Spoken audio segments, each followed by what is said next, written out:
हिम्मत है तो मेरी गली की तरफ आकर दिखाओ।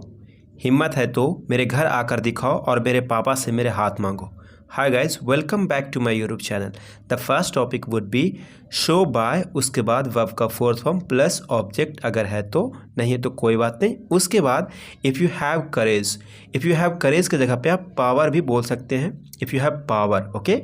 करेज बेहतर लगता है तो मैं चाहूँगा कि आप करेज को यूज़ करिए, ओके।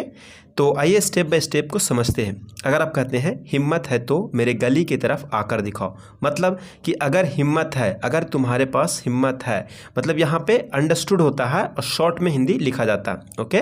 लेकिन इंग्लिश में हम इफ़ यू हैव करेज को दिखाते हैं। जैसे शो मी, मुझे दिखाओ, यहाँ पे मे भी अंडरस्टूड होता है इसलिए मे को हम नहीं यूज़ करते हैं, तो सिंपली कहते हैं show by coming towards my street. आकर दिखाओ किधर, तो हमारे गली की तरफ, मेरे गली की तरफ आकर दिखाओ। Show by coming towards my street if you have करेज, अगर दम है तो, ओके, अगर पावर है तो। सेकंड, हिम्मत है तो मेरे घर आकर दिखाओ और मेरे पापा से मेरा हाथ मांगो। Show by coming to my house if you have courage and ask for marriage, और शादी का बात करो, शादी के लिए बात करो, ओके। तो आगे बढ़ते हैं।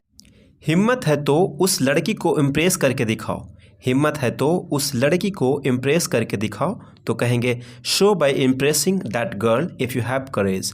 Show by impressing that girl if you have courage. हिम्मत है तो रोज़ स्कूल जाकर दिखा। हिम्मत है तो रोज़ स्कूल जाकर दिखा। इसे आपको कमेंट करना, okay. If you comment me, I am going to check and respond to you, alright. The next topic would be subject have has been able to plus verb की first form plus object, okay.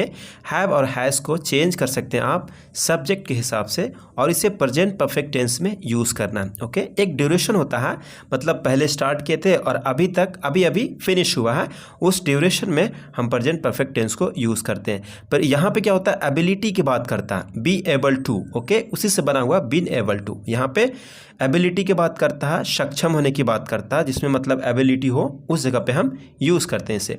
जैसे वह तुम्हें बचाने में सक्षम रहा है, मतलब कोशिश किया है और सक्षम भी रहा है, ठीक है। तो आप कहेंगे she has been able to save you.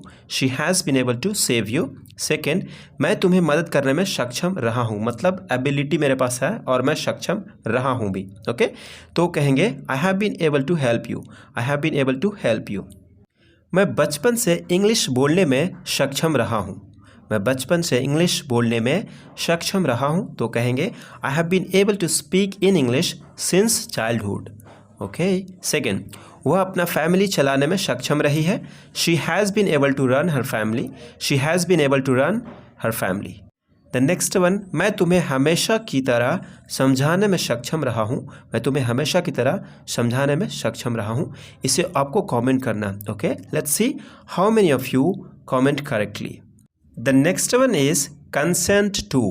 Consent to का मतलब होता है किसी चीज़ से सहमत होना, उस जगह पे आप कंसेंट टू का यूज़ करेंगे, ओके।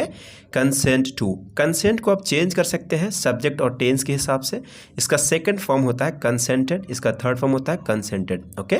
टू के बाद वर्ब का फर्स्ट फॉर्म रखेंगे। इसका बनाने का स्ट्रक्चर बड़ा ही सिंपल है गाइस। सब्जेक्ट कंसेंट टू, मतलब सब्जेक्ट के बाद कोई हेल्पिंग वर्ब भी आ सकता है अगर सिचुएशन हो तो, ओके। उसके बाद वर्ब की फर्स्ट फॉर्म प्लस नाउन या फिर ऑब्जेक्ट।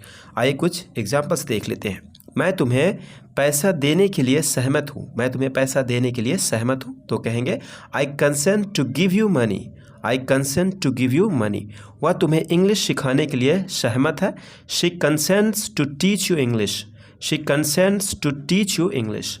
वह अपना बॉडी पार्ट बेचने के लिए सहमत हो गई थी। वह अपना बॉडी पार्ट बेचने के लिए सहमत हो गई थी, तो कहेंगे she consented to sell her body parts. She consented to sell her body parts. उसके पेरेंट्स शादी के लिए मान गए हैं। Their parents have consented to get married. The next one is owing to, because of या फिर ऑन अकाउंट ऑफ। तीनों का मतलब सेम होता है, बट ज़्यादातर बिकॉज ऑफ को यूज़ करते हैं बोलचाल में, और डॉक्यूमेंट पे वगैरह पे आप ओइंग टू या फिर ऑन अकाउंट ऑफ देखने को मिलता है, लेकिन बोलने में भी यूज़ कर सकते हैं। सबका मतलब होता है के कारण, के वजह से, ठीक है। इसका बनाने का स्ट्रक्चर होता है sentence owing to plus object, अगर कोई ऑब्जेक्ट रहेगा तो, नहीं तो अगर कोई वर्ब वहाँ पे रखेंगे तो हमेशा याद रखना आईएनजी फॉर्म में आपको दिखाना पड़ेगा, ऑलराइट। तो आइए कुछ एग्जांपल्स देख लेते हैं। मैं गाड़ी नहीं चलाता हूँ पेट्रोल का रेट बढ़ने के कारण।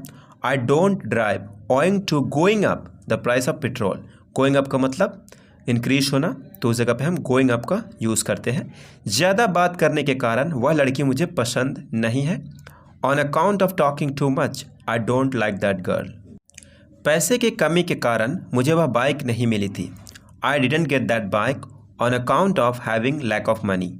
मैं तुम्हारी वजह से परेशान हूँ। I am disturbed because of you. I am disturbed because of you. कल तुम्हारे चक्कर में मैं पिट गया।